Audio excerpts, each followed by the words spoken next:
it should be outlawed. The church had to deal with an awful lot of bigots in those days. Not the least of which, by the way, was Woodrow Wilson. I sent my dentist, Mike Bartoletti, I Xeroxed a little excerpt from Woodrow Wilson's History of the American People in 1902, well, before he became president, of course, in which he said, and then there came waves of lesser sorts who had neither energy nor a talent and so on. This is the people who produced Michelangelo and so on, and Italians and Slovenes and Croatians and Hungarians and so on. All the people that he helped to create misery for in World War II by the stupid drawing of the map of Europe. Harold Nicholson describes watching them kneeling on the floor, looking at the map of Europe. Clemenceau and Orlando and David Lloyd George, and Clemenceau, of course, he could buy and sell all of them put together for brains. But he was terribly, viciously anti-Catholic. Well, the Molly McGree thing, I've seen some mention of it. I'm wondering if the Pinkertons and some of the gunmen that were on the hill, the Stivers, those people, if they helped malign the Molly McGrees around here. I know there was it was somehow connected with vigilantism. Are you familiar with that at all? Or? Yeah, it does. It wouldn't surprise me. I know my father had good regard for them, and as time went on, and I'd learned a little bit more about them, they had a good program on it once, the descendants of some of those people. And I think, as in many things, my father was quite right. But I don't know. I know my father despised the Pinkertons, and it was because of the Molly McGuires he despised the Pinkertons. Yeah. And were there Pinkertons active? I mean, do you know that for a fact? Were they active here in Butte? I don't know. I'm trying to think. I've often wondered, for example, if they tried to penetrate the Robert Emmett Literary Association. Yeah, I don't know. My guess is that they might have tried. My guess is they would have succeeded. They would have? That they wouldn't have succeeded. I don't think they could have succeeded. But knowing just some of the names of people who were in it, the one family got a rare for Butte from County Antrim, the Gribbins. My dad was very fond of the grandfather of the present kids that run Gribbins. But I'm trying to think if there's... H&R Block. Yeah, I'm trying to think of what... I remember as a child, but, how people regard the last strike. I remember Mrs. Lowney up on North Wyoming Street, Father Emmett's mother. Her oldest son was behind the fence. And so they're coming by, they were tarring houses, putting scab and so on, places. And some guys came by, Mrs. John Jay said, your son's behind the fence. He said, yes, he is, the little bastard. So they didn't do anything to Kate's house. Kate's house didn't get the scab. Yeah, they didn't pay scab on Kate's house. And of course, by that time, I imagine that John Jay just possibly had been married. Yes, sure. Here, he wasn't living at home anyway at that time. Well, I remember one of the Lowneys was the mascot for the Dublin Gulch football team. Oh. And where did they practice, the Dublin Gulch team? Do you remember that? I don't know. In the Gulch, I suppose. It might have been someplace in the Gulch, but I just don't know. Because the area... The only bit of doggerel my dad ever had was, they used to, when it had a good population up there, Hungry Hill and the Gulch, he said they'd send bands up to the Gulch, play Irish airs. And Dad said the harp that once through Tara's halls played many a tuneful note will play again in Dublin Gulch to catch the Irish boat.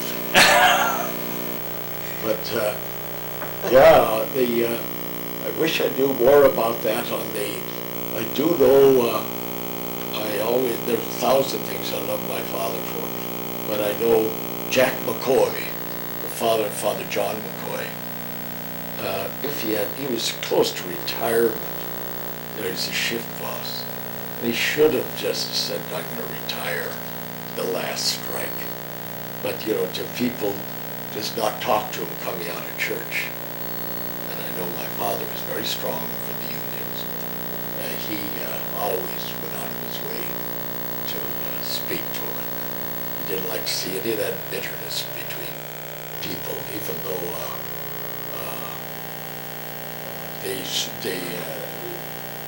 one group that took over the miners' union here in Butte, the Mason Brothers, and they stole the charter from the stationary engineers meeting place in the Carpenter Hall. They did a lot of silly things like that.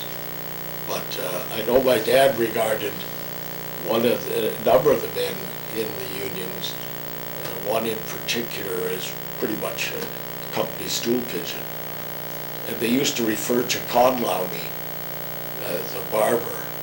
It's called the Scab. And Con, strangely, to get through the minds of some of these people, he was a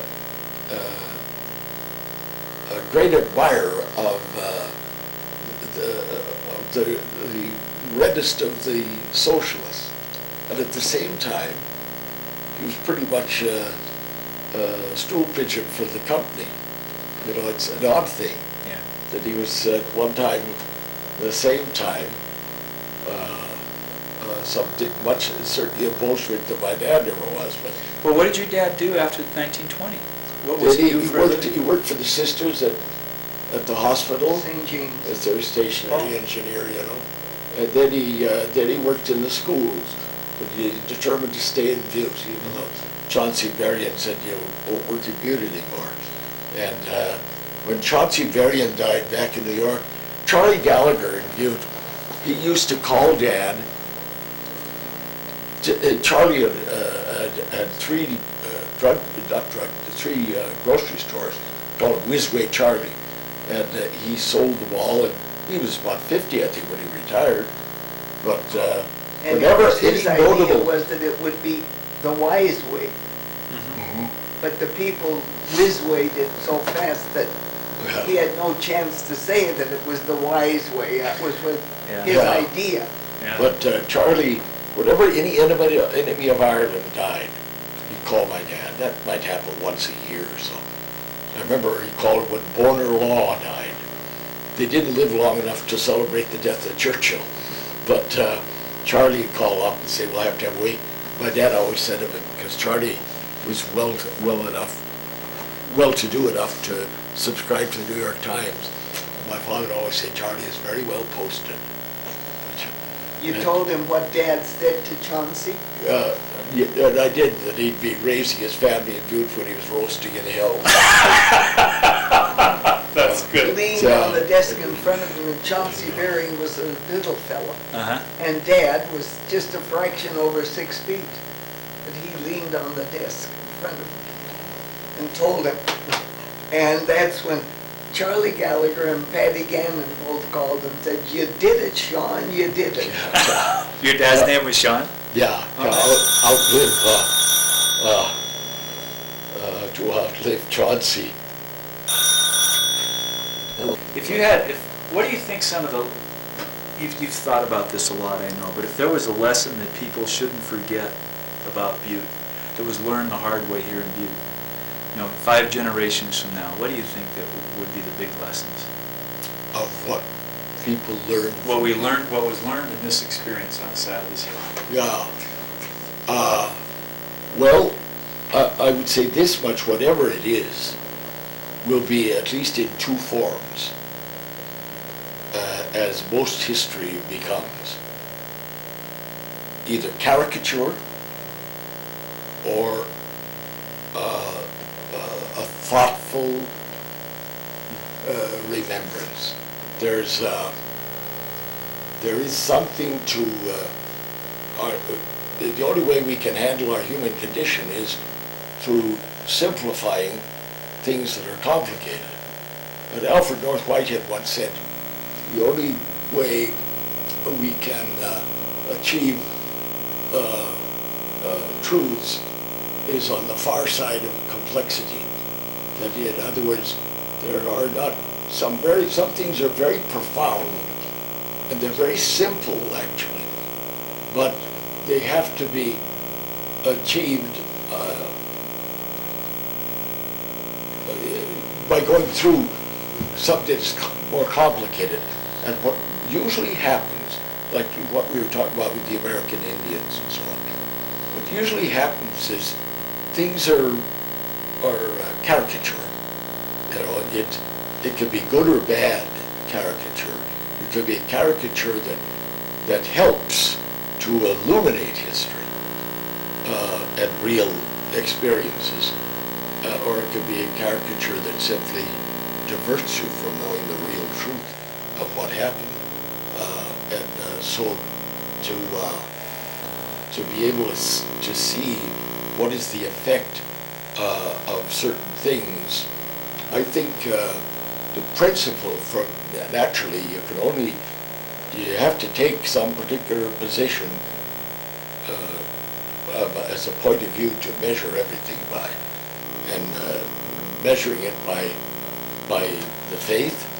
And the most brilliant professor I ever had, Father Gustafsson, he said the problems of the next century will be principally epistemological, not theological, but they'll be essentially epistemological.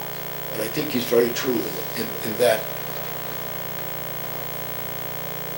not only pursuing truth, but testing it till you know you have it, to determine it, and that it is not some, in the case of history, some caricature of the real history. There's some things that are very readily and very easily remembered if we caricature them, and they're more difficult to remember if you take the pains to find the truth. And I think he's correct.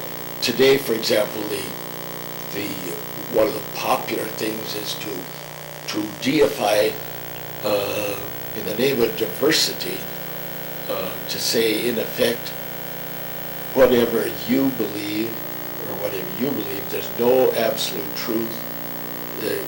If you believe that, that's good for you. That's your belief. You know that that is becoming very dominant, as is in the universities of the country.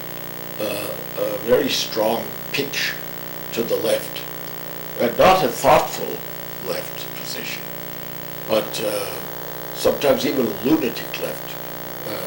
Like I mentioned George Waring and his wife, a lunatic left position, I would say, is there are people called voices in the wilderness. And when Richard Butler was